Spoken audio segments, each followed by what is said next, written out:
الحمد لله نحمده ونستعينه ونستغفره ونؤمن به ونتوكل عليه ونعوذ بالله من شرور أنفسنا ومن سيئات أعمالنا من يهده الله فلا مضل له ومن يضلله فلا هادي له ونشهد أن لا إله إلا الله ونشهد أن محمدا عبده ورسوله أما بعد فإن خير الحديث كتاب الله وخير الهدي هدي محمد صلى الله عليه وسلم وشر الأمور محدثاتها وكل محدثة بدعة وكل بدعة ضلالة وكل ضلالة في النار فأعوذ بالله من الشيطان الرجيم بسم الله الرحمن الرحيم سبحان الذي أسرى بعبده ليلا من المسجد الحرام إلى المسجد الأقصى الذي باركنا حوله لنريه من آياتنا إنه هو السميع البصير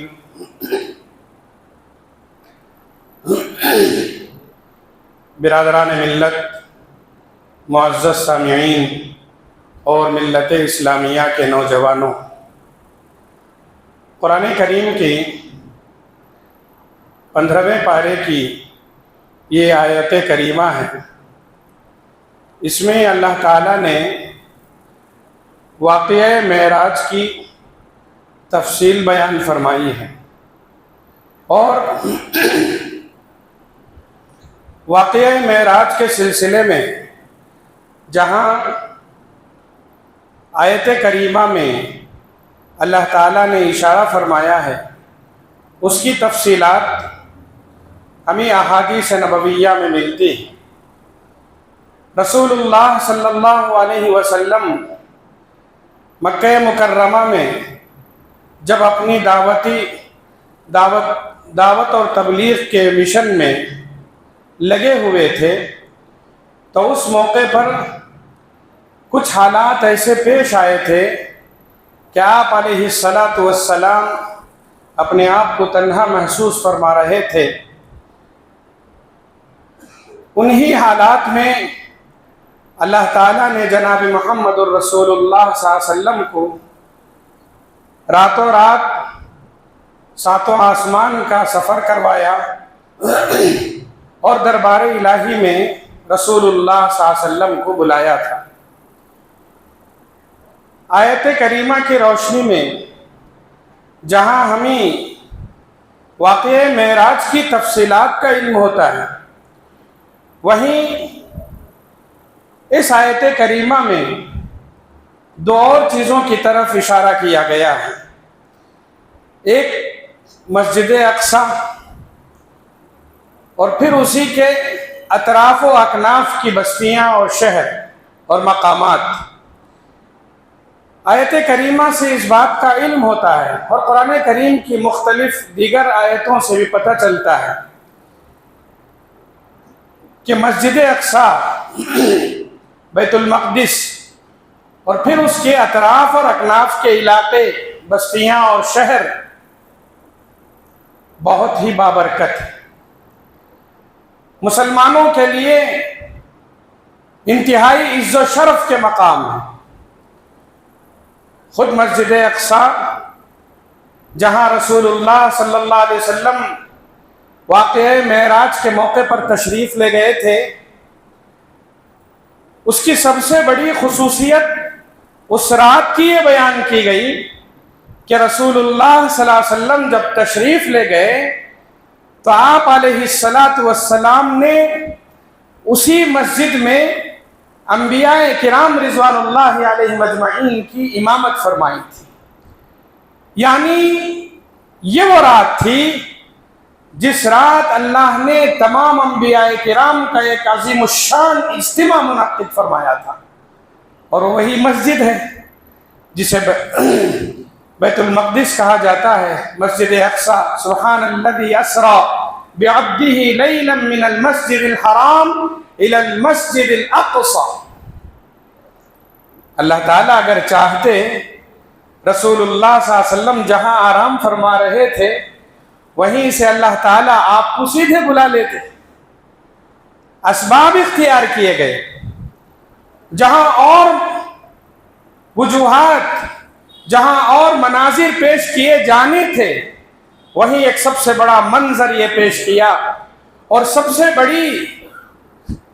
بڑا اظہار یہ ہوا کہ مسجد اقصی اللہ کے نزدیک کتنا بلند مقام رکھتی ہے.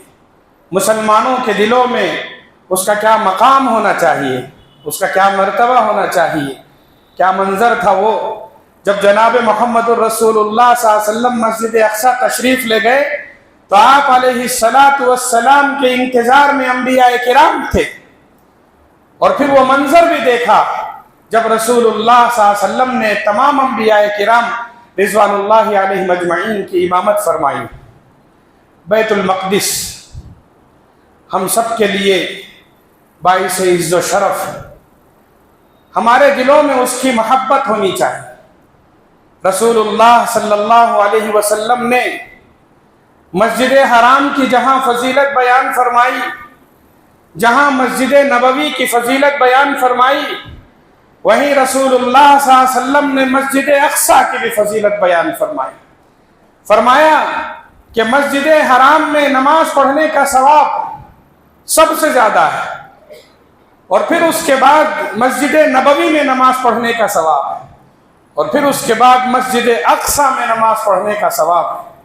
رسول اللہ صلی اللہ علیہ وسلم نے یہاں تک فرمایا کہ کوئی آدمی اعتکاف کی نیت سے اپنے بستر کو باندھ نہیں سکتا سوائے 3 مقامات کی: مکہ، مسجد حرام، مدینہ منورہ، مسجد نبوی، اور پھر بیت المقدس. اعتکاف کی نیت سے، رہنے کی نیت سے، ثواب کی نیت سے.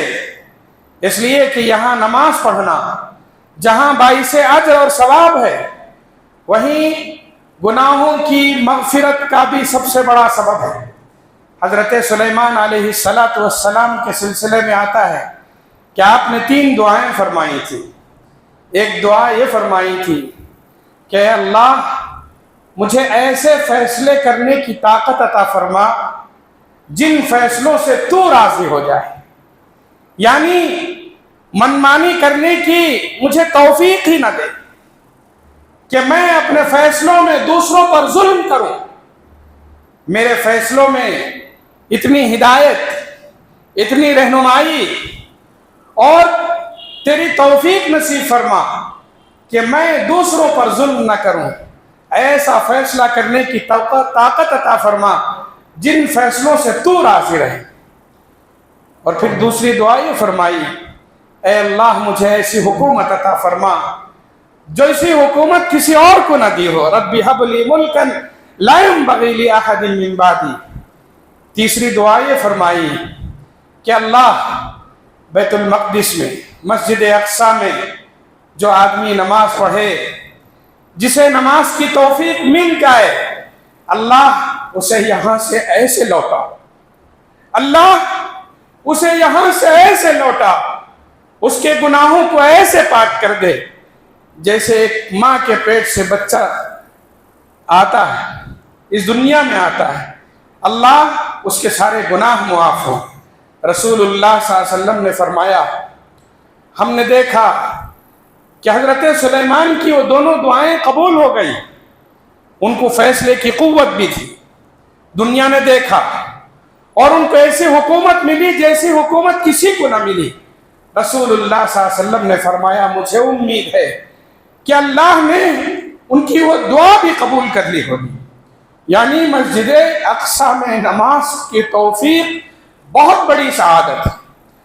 مسجد اقصی میں نماز کی توفیق باعث اجر و ثواب ہے.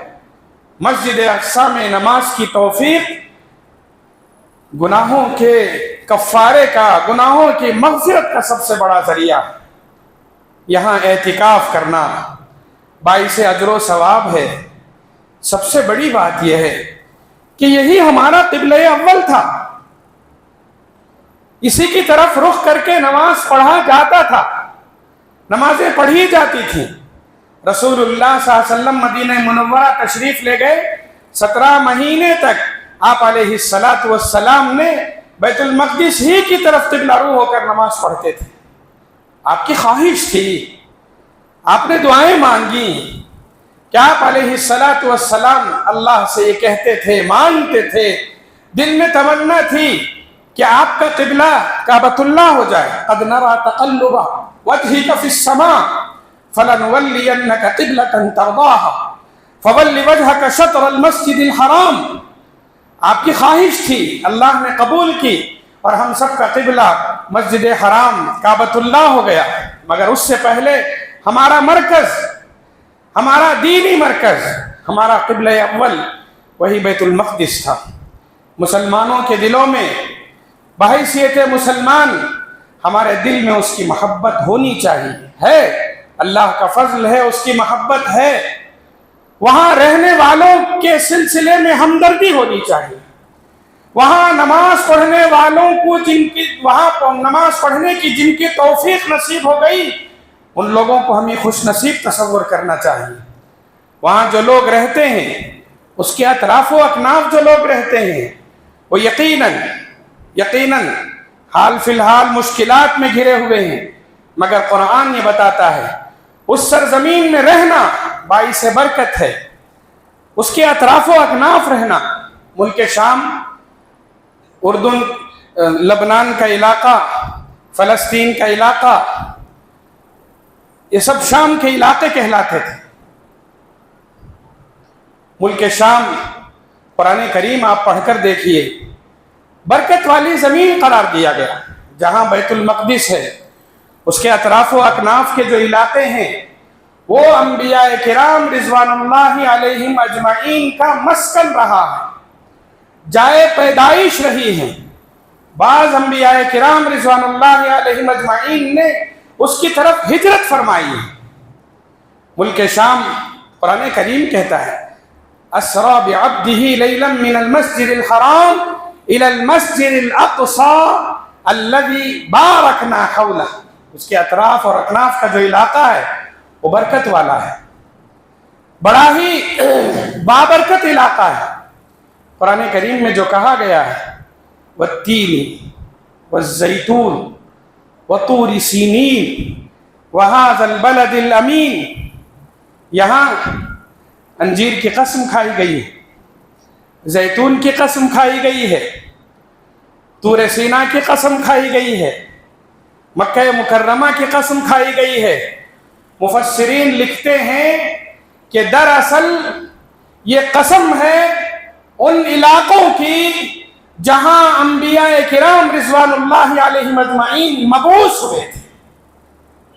زیتون اور انجیر کا مطلب، اس کی قسم کا مطلب یہ ہے وہ علاقے جہاں زیتون اور جہاں انجیر کثرت سے پائے جاتے ہیں، یہ بیت المقدس اور اس کے اطراف و اکناف کا علاقہ ہے۔ حضرت موسیٰ علیہ السلام کو طور سینا میں اللہ تعالیٰ نے مبعوث فرمایا، بعثت عطا فرمائی، وطور سینین وہذا البلد الامین، اور پھر مکہ مکرمہ جہاں رسول اللہ صلی اللہ علیہ وسلم کی پیدائش ہوئی۔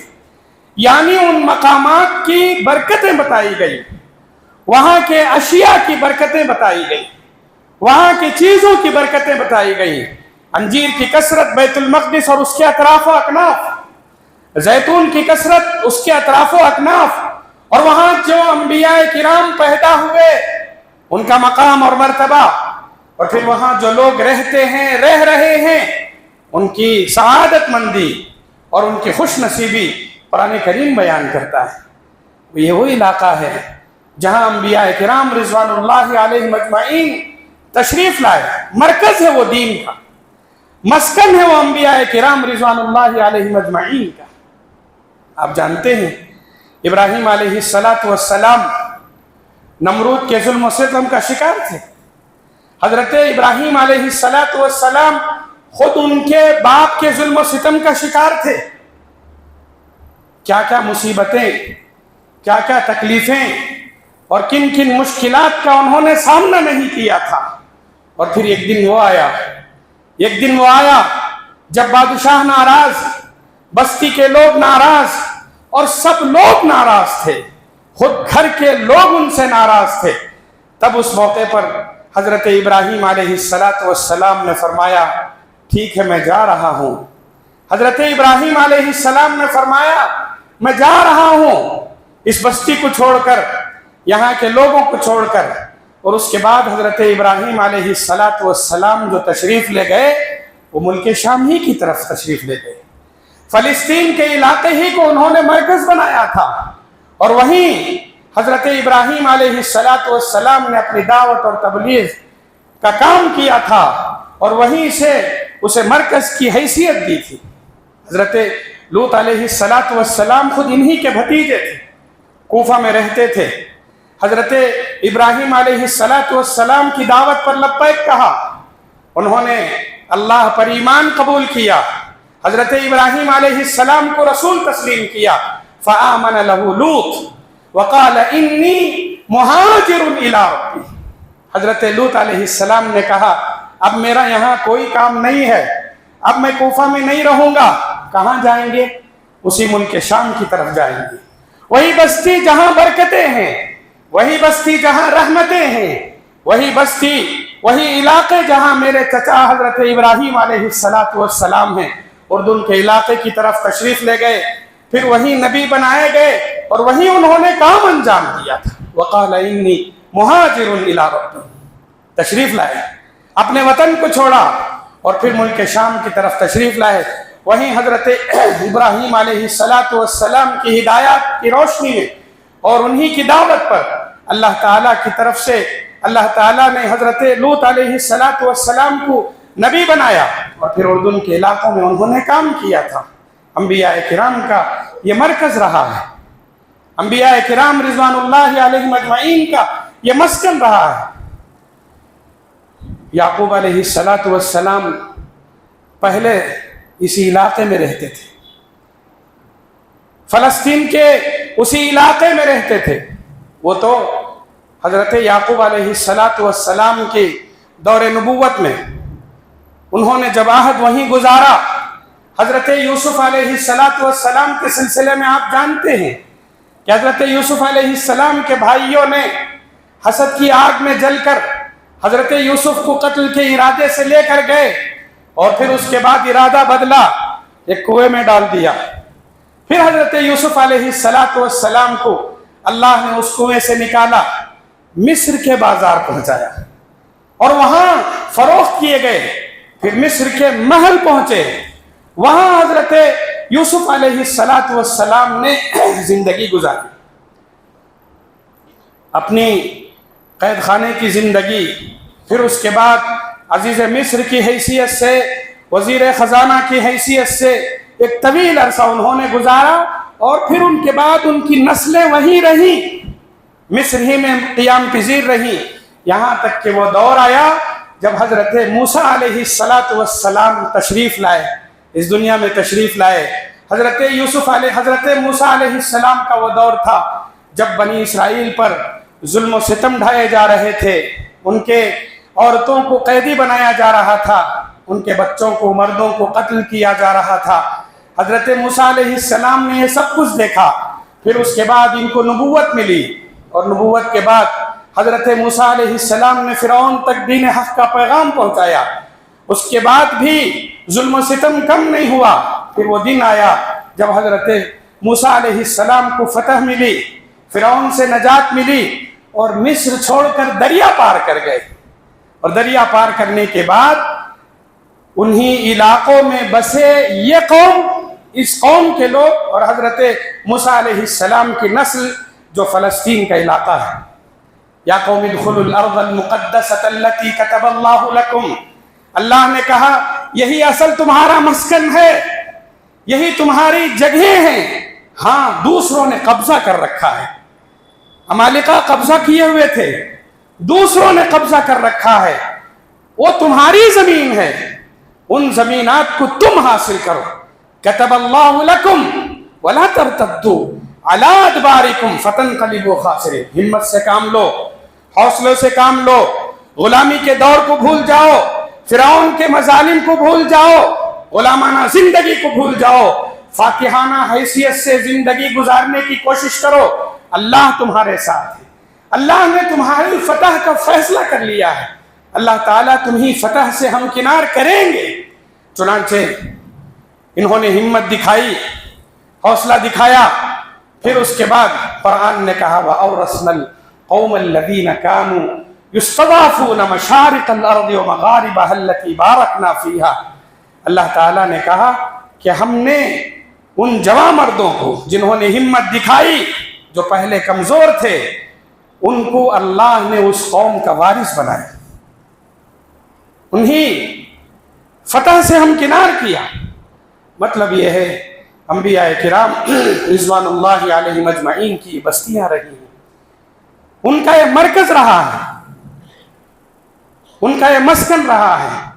حضرت موسیٰ علیہ السلام ہو، حضرت یعقوب علیہ السلام ہو، بعد میں یوسف علیہ السلام کے دور میں وہ اپنے وطن چھوڑ کر تشریف لائے مصر. پھر اس کے بعد ان کی نسلیں یہاں پلی بڑھی، پھر وہ وہی اسی مقام پر پہنچے جس مقام پر ان کو جانا تھا، جو ان کا اصل مسکن تھا، جو ان کا اصل مرکز تھا.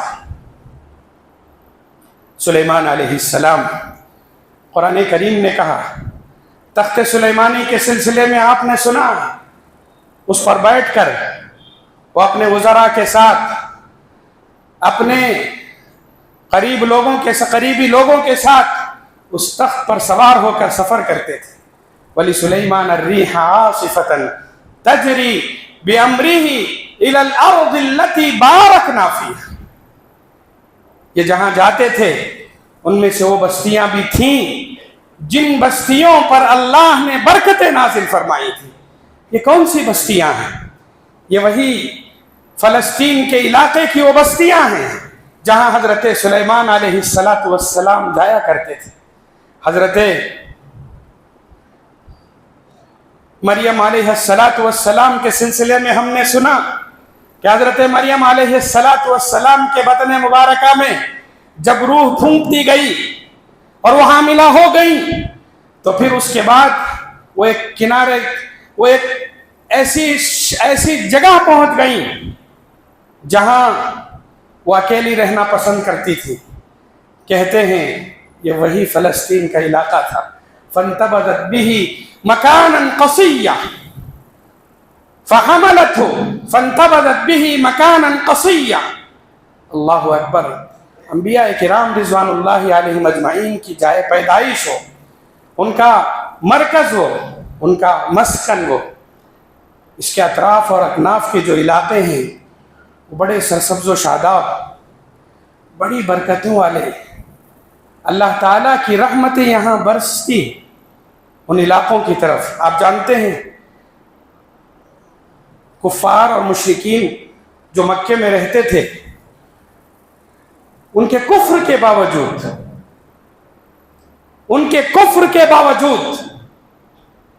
کے ستائے جانے کے باوجود، بڑے ستاتے تھے وہ مسلمانوں کو، پھر بھی مسجد حرام اور کعبۃ اللہ کی تولیت کی وجہ سے ان کو بڑی عزت اور بڑا مقام ملتا تھا.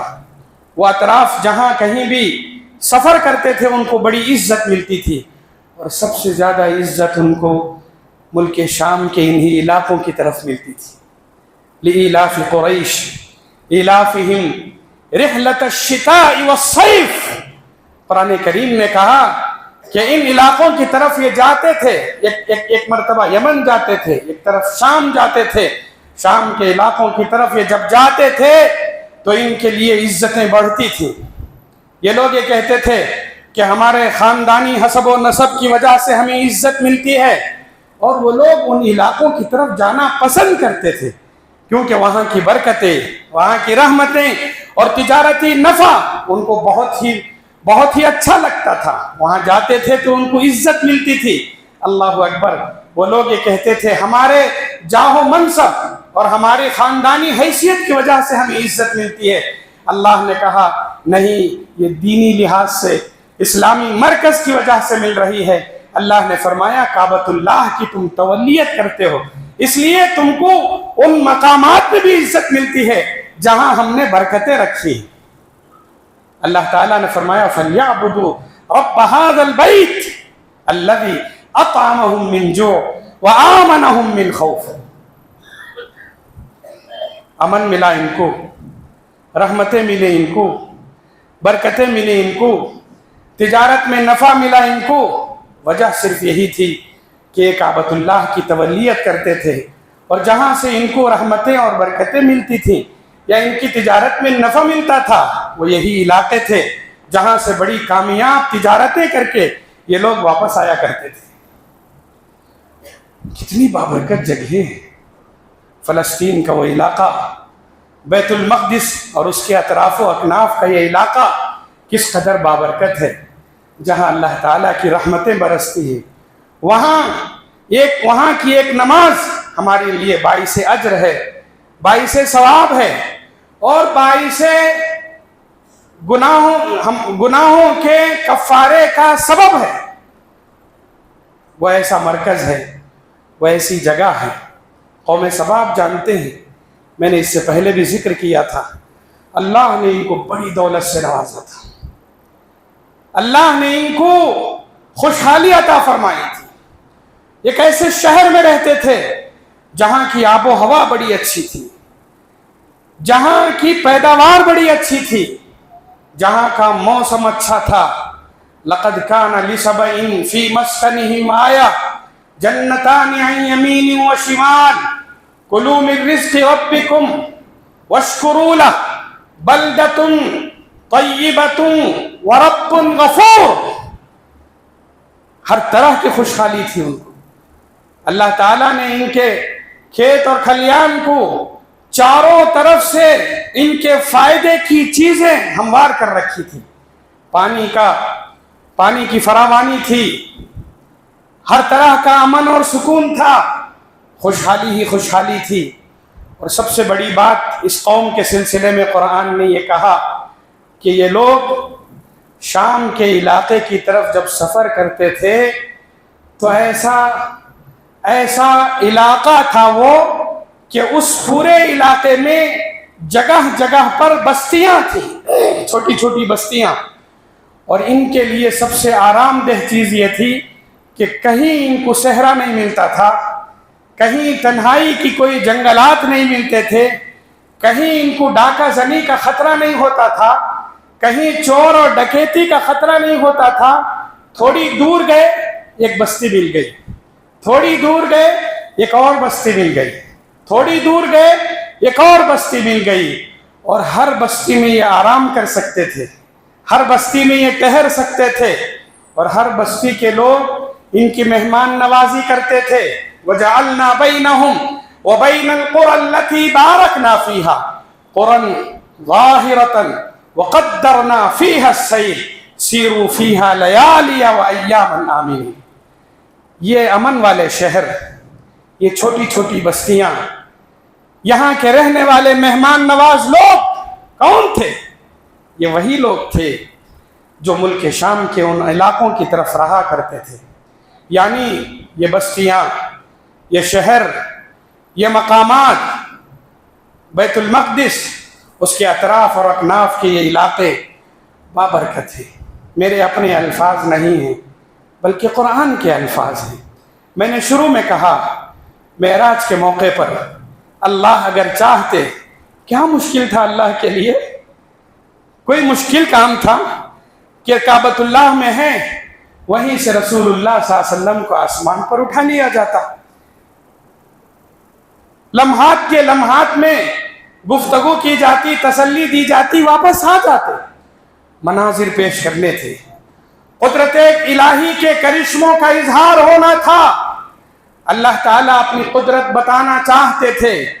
بہت سارے قدرت کاملہ کا اظہار ہوا، ان میں سے سب سے بڑا اظہار یہ ہوا رسول اللہ صلی اللہ علیہ وسلم کو مکہ مکرمہ سے لے کر مسجد اقصیٰ تک کا جو سفر ہے، یہاں کے جو حالات ہیں، یہاں کی جو برکتیں ہیں، یہاں جو رحمتیں ہیں، ان سب سے آگاہ کروایا گیا اور پھر مسجد اقصی میں رکایا گیا اور وہاں اتنی دیر رکے کہ انبیاء سے خصوصی ملاقات ہو سکی۔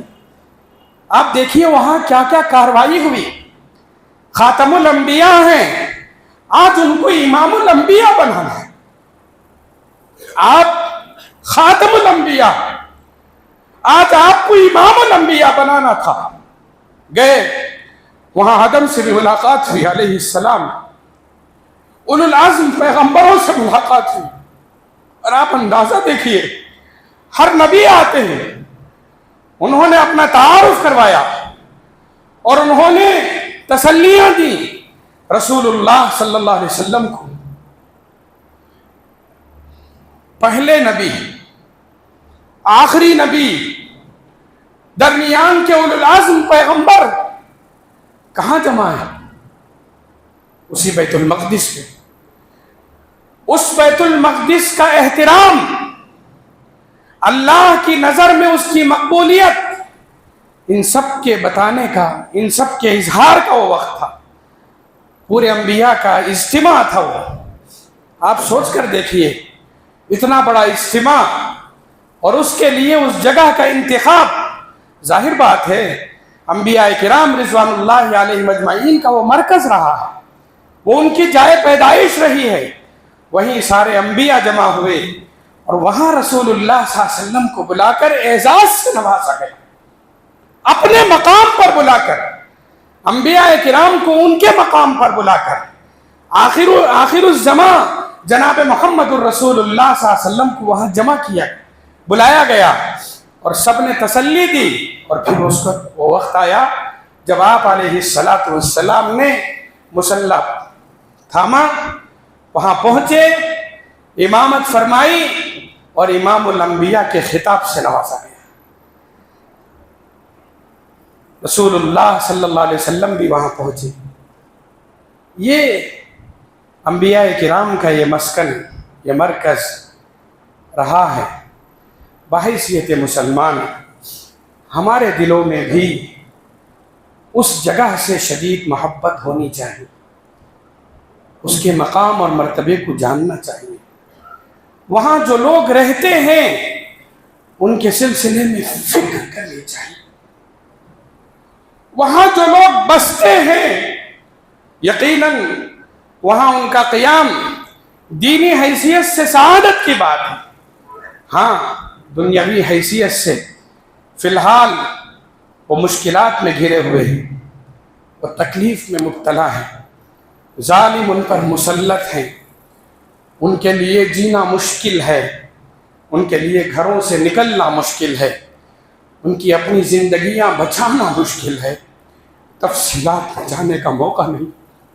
بحیثیت مسلمان ہم اپنی خوشحال زندگی میں رہنے کے باوجود دل کے ایک کونے میں ان کی محبت ہونی چاہیے، ان کی فکر ہونی چاہیے، بعین ہی ویسے جیسے ہمارے جگر کا ایک ٹکڑا اگر تکلیف میں ہو تو ہم ساری خوشیوں کے باوجود فکر مند رہتے ہیں۔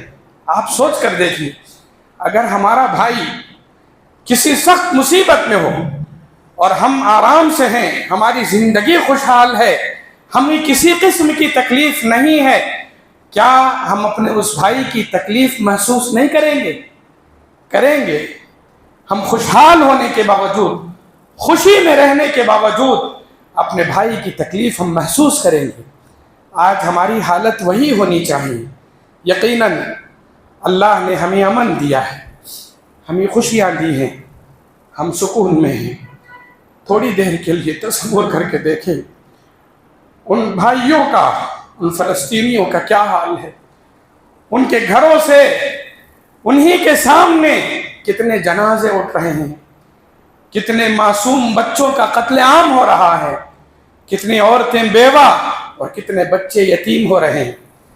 یقیناً ایک مشکل گھڑی ہے، ہمارے ہاتھ خالی ہیں، ہم کچھ نہیں کر سکتے۔ قرآن، رسول، احادیث نبویہ ہمارے سامنے یہ تعلیم دیتے ہیں کہ ہم اپنے آپ کو کبھی مجبور تصور نہ کریں. ہم یہ نہ سوچیں کہ ہم خالی ہاتھ ہیں. ہم خالی ہاتھ نہیں ہیں. ظاہری اسلحہ ہمارے پاس نہیں ہے، ظاہری اسباب ہمارے پاس نہیں ہیں، اور ظاہری ہتھیار ہمارے پاس نہیں ہیں، مگر قرآن اور حدیث نے باطنی اور روحانی ہتھیار، باطنی اور روحانی اسلحہ جسے کہا ہے وہ دعا ہے. دعا مومن کا ہتھیار ہے. اس ہتھیار سے ہم دشمنوں کا مقابلہ کر سکتے ہیں. آج ہم کچھ نہیں کر سکتے، مگر اس کے باوجود بہت کچھ کر سکتے ہیں، اور کرنے کا کام یہ ہے کہ ہم کم سے کم دعا کے لیے ہاتھ اٹھائیں. تھوڑی دیر کے لیے سوچ کر دیکھیے ہم میں سے کتنے ہیں، اللہ کرے، مجھے تو امید ہے ہم میں کا ہر آدمی آج غمگین ہے، پریشان ہے.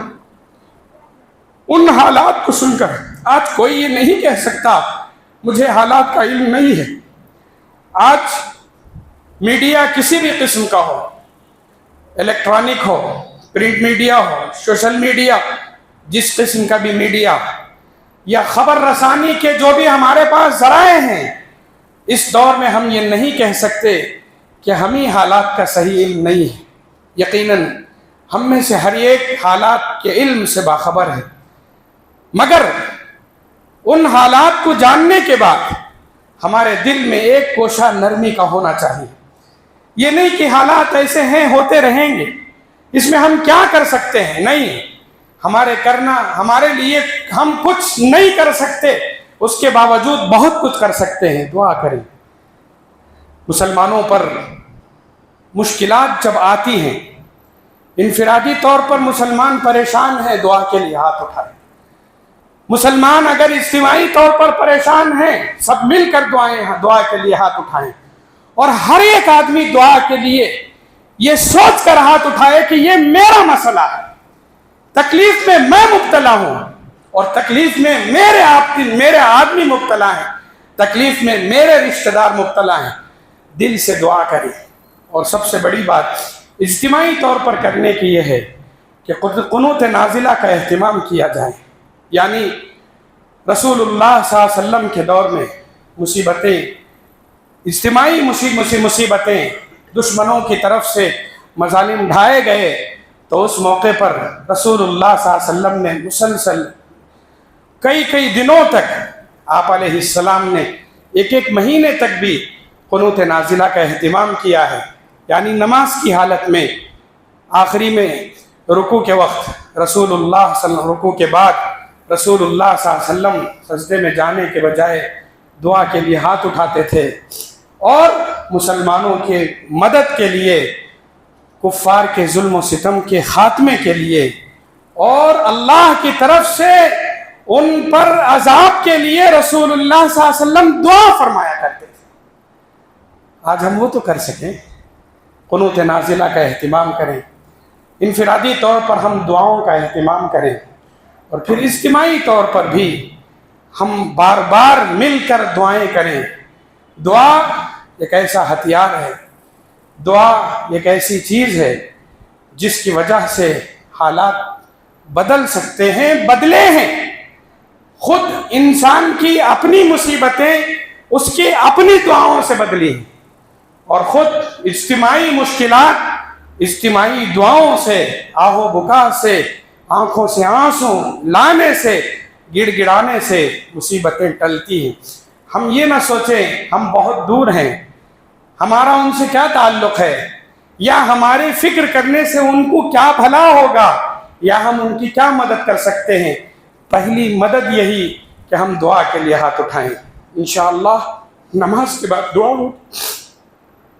دعا میں ایک درخواست ہے کہ آپ یہ دعا کے ہاتھ اٹھاتے ہوئے یہ اس یقین کے ساتھ ہاتھ اٹھائے کہ یہ میرا مسئلہ ہے، یہ تکلیف میری ہے،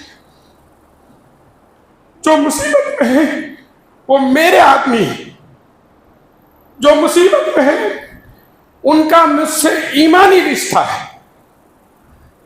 جس جگہ ہے وہ بابرکت جگہ پر ہیں. یقیناً اللہ کی مصلحتیں ہیں. بابرکت مقامات پر ہونے کے باوجود وہ پریشانیوں میں ہیں. اللہ کی طرف سے بہت جلد فیصلہ ہوگا، مگر اس کے لیے تعلیمات یہی کہتی ہیں کہ ہماری طرف سے بھی حرکت ہو، ہم بھی اپنا جذبہ دکھائیں، ہم بھی اپنا ایمانی رشتہ دکھائیں. نماز کے بعد دعا کے لیے جب ہاتھ اٹھیں، خدا کے لیے کسی کے دل میں یہ نہ ہو کہ میرا ان سے کوئی رشتہ نہیں. ہر ایک یہ سوچ کر اٹھائے کہ یہ میرا اپنا مسئلہ ہے، یہ میرے اپنے ہیں، یہ میرے دینی بھائی ہیں، وہ دینی بہنیں اور دینی مائیں ہیں جن سے میرا مضبوط ایمانی رشتہ ہے. اور ان کے ظلم و ان کے مشکلات کے خاتمے کے لیے ہمیں دعا کرنا ہے. اللہ سے دعا فرمائیں اللہ ہم سب کو امن، سکون اور چین میں رکھے. جہاں کہیں بھی مصیبتیں ہیں، پریشان حال مسلمان ہیں، اللہ سب کی مدد فرمائے، سب کو سکون اور اطمینان نصیب فرمائے، اور سب کے ساتھ خیر کا معاملہ ہو. وآخر دعوانا